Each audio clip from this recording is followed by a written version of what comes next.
The structure of the Heart Sutra is so organized in such a way that it is procedural. The practice is from the basic, and then the level is increasing and increasing until up to the Buddhistdoor level. If we look at the whole cosmos, the whole universe, or people call it the whole world, the cosmos, and sentient beings are classified into the 6 worldlings. We belong to here, human beings, the 6 worldlings. And we are in rebirth, in samsara. We go through reincarnations. Also, these are the unenlightened beings, and these are the enlightened beings. Pratyeka Buddha, Sravakas, Bodhisattvas.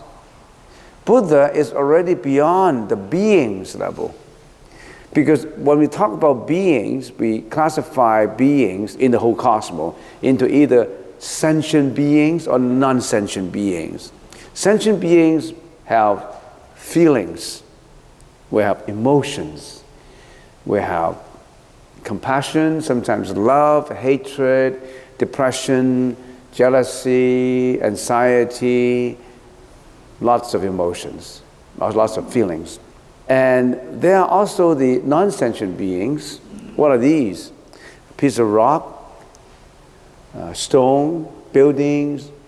So those are the 2 broad categories, sentient and non-sentient beings. And sentient beings have different levels of enlightenment and different levels of karma that each category of sentient beings have accumulated for themselves individually. So in this rebirth, in this world where we are living in, there are heavenly beings. They enjoy pleasure or happiness. Depends on different definitions of happiness, but they enjoy more happiness than human beings. Now, in the ancient sutra, there's no such thing as asuras. They only classify into 5. Heavenly beings, and then lower level is human beings. We are human beings. We are the lower level. So the sentient beings are what we call angels. The angels, they live for thousands of years, millions of years, and they only enjoy happiness. But they still have to go through rebirth. After they serve their karma of happiness, they still have to reincarnate. So heaven is not the ultimate place to go. Who would be qualified to go into heavens? If you have done only good deeds, many, many good deeds when you are in this world, abstain from killing, abstain from sexual misconduct, abstain from lying, abstain from intoxicants, etc. and etc. A lot of good deeds, your good karma would qualify yourself in your rebirth to go to heavens. So that's what we call heavens. But they're not the ultimate place to go, because you still have to reincarnate, take a rebirth later. And then there's also the human beings. Even among human beings realm, there are different levels. Some are wealthier, some are poor, some are healthy, some are not healthy, different. We're all different. Why are we all different? Because our karma are different. Karma is an accumulation of your actions, your thoughts, your speech, your behavior, everything that you have done. Karma has nothing to do with God. You created your own karma. So what's your thought, what's your action, what's your speech? You want to create good karma, not bad karma. But every day, what do? We continuously create bad karma. And then we also have a lower category, which are the spirits, and some people call it the ghosts, the spirits. And that's the animals realm. There's also the hell's realm. So 1, 2, 3, 4, 5. We only, in the ancient sutras, we only mention 5. And then later, sutras also mentioned the asuras. Because why did the ancient sutras mention 5? Because in every of this realm, that is asura. In heavenly beings, there are asuras. Asuras are those with highly competitive spirit. They want to fight. They already have accumulated a lot of good karmas because of the bad deeds, but they still have the competitive, egoistic feeling of better and better than the others. So in heaven, there is also asuras. In humans, there are also asuras. in human beings, there are those who like to compete, who like to fight, who are cruel and atrocious. The human beings levels, they are also the asuras. Asuras are the competitive, atrocious, cruel human beings. The atrocious king who killed thousands of people, all those asuras. In spirits, they are the kind ghosts and the unkind ghosts. Unkind ghosts are asuras. Not all ghosts are unkind. It's not right to think that all ghosts would really kill you, would really harm you. No, there are a lot of ghosts who are your guardians, who like to protect you. It's like humans. They're good ghosts and bad ghosts. But they are the bad ghosts too. Animals, there are asuras in animals' realm. The cruel lions, the cruel crocodiles, who kill deers, who kill tame animals. But they are also the tame animals. They are also the good animals. The cows serve humans by plowing the land. The horses move things. The donkeys, they are tame animals. They're not asura animals, but they are the cruel animals too. In hells, there's also the asuras, those guardians of hell, the gods of hell. They're the asuras. Okay, so as time goes by, they want to segregate the asuras out and they classify it into a different realm. But as a matter of fact, every of this realm has asuras. So we call it the six wellings. So we are in here. You have to know where the position is. And there are also in these categories who are already enlightened. Of course, different levels of enlightenment. The Pratyeka Buddha, Pratyeka means at their time when they were living as humans, they didn't have the Buddha. They didn't have any Buddhist teaching. They practiced meditation and they got enlightenment through observation of universe, observations of spring, summer, autumn, winter. They observe the changeability of the world. They observe the impermanence of the world. They did it by self-meditation and observations and building up their own wisdom. And they became enlightened. We call them Buddha because Buddha, what is Buddha? Buddha as enlightened being, people who are already, individuals who are already enlightened. You can call it somebody else. It does not have to be called a Buddha. But you have to call it some people. They could be Christians. They could be enlightened Christians, enlightened Roman Catholic, Hindus. Why do we stigmatize them? We don't label anything. But you have to call it something. And the Buddha called these people, enlightened people, Buddha, simply because they're enlightened. So we don't label things. They don't really necessarily have to practice the Buddha's teaching to be enlightened, as long as the teaching is related to the enlightenment. But you have to call it something. You understand what I mean? So in other words, the Buddha can be called, I don't know what the Buddha enlightened, you can call it Buddha is A, only A stands for enlightenment. Or Buddha can be called God, you can call him God. But remember, the definition of God is not the same as Buddha. Buddha is not a creator, he's the enlightened being.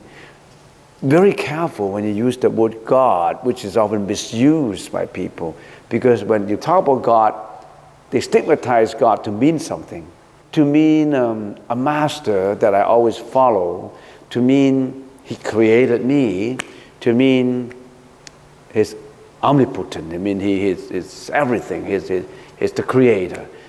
He saved me. He can do anything. That's usually the definition of God. But the Buddha wants to get rid of that definition. That's an attachment. So there's a Pratyeka Buddha for the sake of calling it. These practitioners, they have Buddhism to listen to. They study books, they see videotapes, they got information, they build up the wisdom through their senses, through reading, through listening, and these are the Stravakas, and they are in four categories: the Srolapana, Sakridagaman, Anagaman, and Arahats. We call it the four sages. But this is a low level, a higher level, another higher level. This is the top level for the Stravakas. We call them Stravakas. And there's also a higher level we call Bodhisattva. The Sravakas only concerned about their own enlightenment. But the Bodhisattva concerned the enlightenment for all beings. In other words, they don't want to get enlightenment for themselves only. At the same time, they want to enlighten all others. They want to give the method of enlightenment to all. But the Sravakas, if I use swimming as an example, all the Sravakas know how to swim. They won't get drowned anymore. They won't get drowned in the samsara, in the ocean of life and death. They know how to swim, but they don't necessarily save others who are drowning. They save some, but they're more concerned with themselves. There's nothing wrong with concerning with yourself. I get enlightened already. I'm out from birth and rebirth. I'm out from emotions. I'm out from suffering. That's enough. But the Bodhisattva says not enough. I want everybody, all sentient beings, to be out from life and death. I wouldn't attain that nirvana state yet. I want to come back to the world, life after life after life, to make sure everyone is out. I want to go back to the ocean of life and death to make sure that there's no one drowning anymore. Not until that ocean is pure with no drowning individuals, I will not attain Buddhahood. I will be constantly coming life after life to save, to practice, to help. So these are the Bodhisattvas. But they are already enlightened. They just want to come back here again and again. They don't want to leave their folks behind. They always want to come back. So there's different levels. The Buddha is, of course, completely out from the samsara. Now, why do I have to explain all these things again? Why do I have to explain all these different categories? Because the sutra is directed to each of these categories. Some of the words are directed towards this, and some words are directed towards teaching these people. The Buddha teaching these people, this enlightened being. Because these enlightened beings still attached to a method, still attached to a religion. They think that I have a religion to give. I have a religion to practice. I have a meditation to practice. I have a way to practice. If I give an example that I've always been giving, I have a ship to cross the ocean of life and death. That ship is important. I have that ship. But the Buddha said, abandon ship. When you get ashore, abandon your ship even. Don't attach to the ship. And these people also have a method. The method to arrive at complete enlightenment. They still attach to the method. They're already out from life and death though, but they still attach to the method. In other words, their enlightenment is not ultimately 100% enlightenment. They still think that I have a way. The Buddha, after becoming Buddha, he threw away that Buddha. Even the Buddha has to be thrown away. Then why do we need the Buddha? That's to induce us to think. But after your enlightenment, nothing you attach to. Throw away the Buddha, throw away the religion, throw away the sutra. There's nothing left. If there's something left, you're not at it. So these are still have methods. Even Bodhisattvas still have a method. Why? I have to come back, life after life. I have to save my folks. I have my folks to save. I am the savior. I'm saving these folks. They still have a subject and an object. The subject is the savior, and the object is those being saved. Even that has to be gone in order to arrive at that higher level. So, with this information in mind, which you remember, let's get back to the sutra. We explain no form, no sound, no taste, a whole group of no by negation. Usually, in explanation, there is two sides, two methods. One is by negation, one is by affirmation. In other words, the parents explain it to the kids, say, John, don't smoke. It's no good for you. That's by negation. Do not do this by negation. John, you have to be honest. That is by affirmation. One is by affirming it, not negating anything, just affirming it. This is what you should do. The other is, don't do this. Don't intoxicate yourself. Don't drink alcohol. Don't get involved in sexual misconduct. Don't do this, don't do this. So the sutra, after using affirmation, the sutra is using negation to tell you, do not attach to eyes, do not attach to perceptions, do not attach to conception, do not attach to materials, do not attach to sound, do not attach to smell, no taste, no touch, no object of mind, no realm of the eyes. All this is no 18 attachments. So this is directed towards the worldlings. And then it continues, no ignorance, no extinction, no old age, no death, no extinction. That's directed towards the Pratyeka Buddhas. No suffering, no cause of suffering, no extinction, no path. That is directed towards teaching the Shravakas. No wisdom and also no attainment, because there's no object to obtain. That's directed towards the Bodhisattvas. Because the Bodhisattvas still think that I'm coming here to save. I'm coming here to give my tenderness. I'm going to the hospitals to hold patient's hand and give him the love. You still have something to give. I want to attain this compassion. I have an object in mind. I want to save these people. Buddha said, negate it. Even that. It does not mean that you don't do it. It does not mean that you have no wisdom. You don't save. You don't go to the hospital to help. You don't do anything like that. No. You've done that, but after you've done that, there's nothing to be done. You don't attach to it. You don't say, I am the Savior. I save.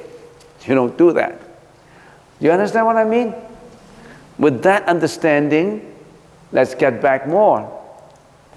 So, this side is repeating the sutra. Therefore, in emptiness, there's no form, no perception, no conception, no volition, no consciousness, no knows, nothing like this. This is directed to us because we are all attached to these things. Our 6 organs, our 6 sensory organs always attached and carried away by the 6 forms. We're always carried away by the 6 consciousnesses. 3, 6 is 18. So all these unenlightened, confused dwellings, they attach to materials, perceptions, conception, attach all these 16. We're attached to sound, smell, taste, touch, and object of mind. The Buddha said, let them go. It does not mean that you don't practice. You still practice to do not let your sensory organs be carried away by the 6 external objects. Because why? Our eyes always be carried away by materials, by beauty, by things we love to see. Our ears always want to listen to the sound we love to listen, and we're attached to them. We're infatuated with praises.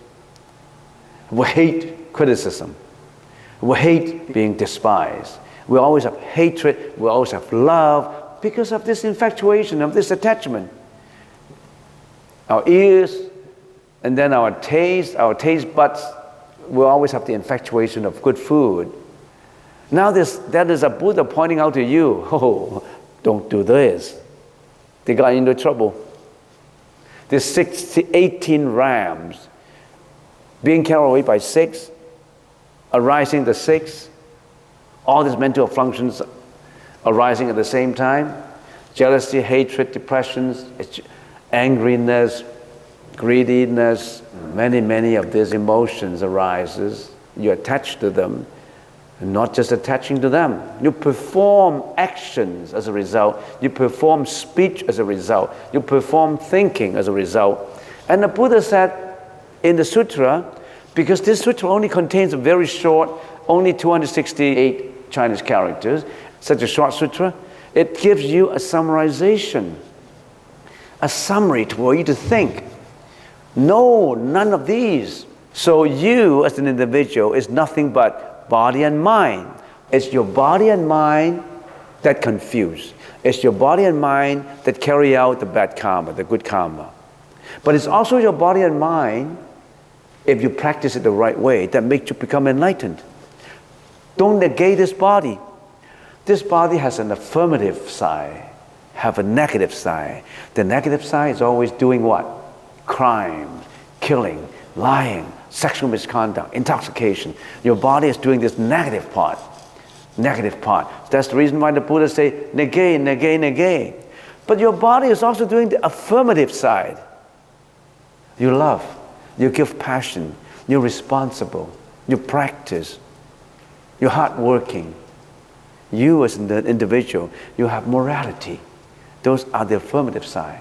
But how much of you is the negative side and how much of you is the affirmative side? You know. Then you know your karma.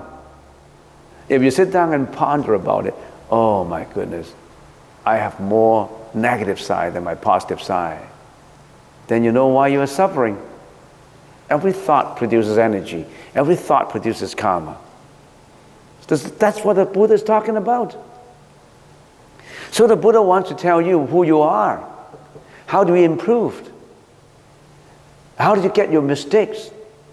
How do you get your senses being carried away by the externals, and how your consciousness arise? And how do you perform accordingly? The Buddha didn't say, worship me, listen to me, believe in me, and you'll be forgiven. And there's no such thing. You got to work out your own enlightenment. You got to walk your own path. You got to practice. You have to purify your own karma. Nothing can do it for you. Nobody can do it for you. Not your dad and mom and dad. Not Buddha. Not God. If God can do it for you, you don't even have to ask. He would have done it for you. If Buddha, being kind, can do it for you, he has already have done it for you. And this sutra, within so few words, already told you that's the area that you should be looking at. Your 5 skandhas, your form, which is your body, your mind, which is your conceptualization, perception, volition, and consciousness. Now, telling you this to break down the sutra into different categories is not enough. Last time we stopped at no ignorance, nor is the extinction, no old age and death, nor the extinction. The practical Buddha, how did they become successful in getting enlightenment, even though the enlightenment is not 100% complete yet? What's the method that they use for achieving enlightenment? Because they didn't have the chance to be at the time of the Buddha. They just do it by observations of the universe, by observations of impermanence, by observation of causality. What method do they use generally? So the method is paticca samuppatta, that we already explained, the 12 links of dependent origination. They observe the cause and effects of rebirth by themselves through meditation. They didn't have a Buddha to teach them. We have Buddha to teach us. Historically, we have 2,600 years ago, we have a Buddha to teach us, and his teaching is still being passed down since 2,600 years ago. But now, the 12 dependent origination, paticca samuppatta. These practical Buddha, they were meditating in the deep trance, and then they observe what happened to us in our past life. We have ignorance and volition in our past life.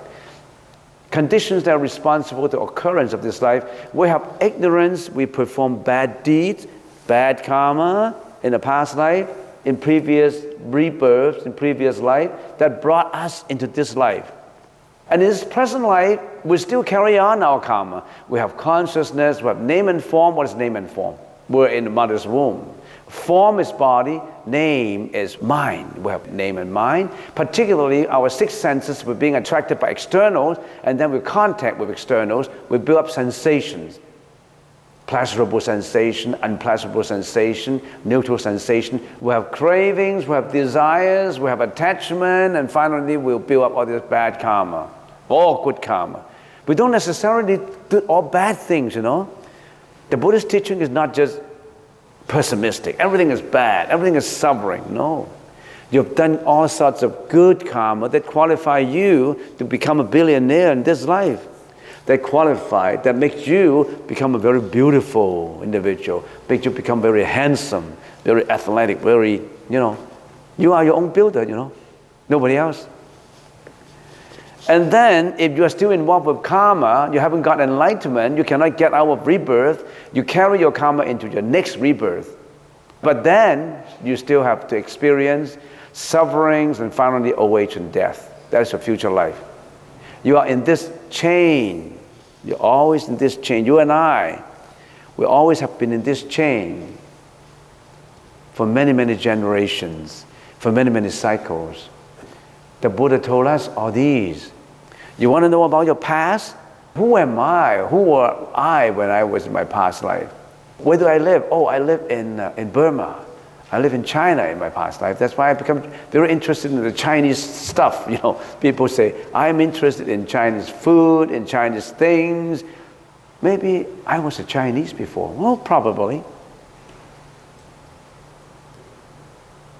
When I first went to Thailand, my first trip, I visited some temples and I had the feeling, oh, I have been here before in my previous life. Have you ever entered a place where you say, I've been here before? Have you ever met a person and you say, I met this person before? Have you ever met a person that you fell in love at first sight? You know why? He was your husband in previous life. She was your wife in your previous life. Have you met anybody you say, I hate this guy? He was your enemy in your previous life. He beat you up in your previous life. Everything has cause and effect. It doesn't come without reason. We're not talking about blind faith in here, remember. Not just worshiping and getting forgiveness from Buddha. How can Buddha forgive you everything? Forgive all your sins. The Buddha, if he can, he won't wait for you. Okay, follower, come, kneel down, and get my blessings so that your sin will be forgotten. No such thing. You can only change it yourself. It's just like yesterday, there were people asking a question, say, I was in a workplace that my colleagues, my supervisors, disliked me. I don't know what to do. In my family members dislike me, and what do? They are not right, you know. I've been trying my best, they're not right. How do I get better? I said, don't aim at getting them to change. Change yourself first. You cannot change others unless you change yourself. You change to be more tender. You change to be more responsible. You change to be more hardworking. You change to adjust to people more amicably, more friendly. You change yourself first. Don't expect your supervisors to change. How can you, supervisors, John, change your attitude towards me, please? But you change to be more friendly. You change not to defend yourself every time. Every time when people point out your mistakes, say, no, I do this, because of that. You always find reasons to defend yourself. This morning I was explaining to an individual. I said, every time when people point out something to you, don't say, no, I didn't do that. No. You always try to defend yourself. Rarely would an individual say, oh, thank you very much. Oh, maybe that's what I did. I didn't know about it, but I like to change it. It's very good that you told me something about this. I like to change. Can you do that? Can you talk to your wife, do that? You want to talk to your wife like that. You say, hey, Jeanette, don't talk to me like that. Can you one day say, Jeanette, I really love you and there are many things I did wrong and I like to change. Give me some time to change. I like to make everything peaceful and good. Can you talk to your kids and say, hey, kids, that sometimes may not be right, and if you point something out about that that's wrong, I like to change. Just as you want to change whatever mistakes you make. It's fair, right? Let's compromise. Can you do something like that? Okay, if you break down the 12 dependent originations into cyclical categories, you say ignorance is mental defilements, in the Sanskrit language, kleshas, and volition is karma. You've done all the thinking, action, and speech, and this is all suffering. Dukkha, suffering. Your senses interact with externals, induces you to suffer. Why? You're looking at a Ferrari on the street. Oh, how can I, one day can I get this? You're looking at an astonishing home, a mansion, $12 million. Oh, can I get a home like that? You create a desire in you. When you have that desire created in you, subconsciously, you want to say, I cannot satisfy my desire, but I want to do it. How can I get the money as fast as I can? You know how? By illegal means sometimes. By all means you want to achieve because of your infatuation with luxuries, with materials. And you say, okay, I'm not interested in materials. I'm a nice guy. But you're also obsessed with many other things too. You know about it.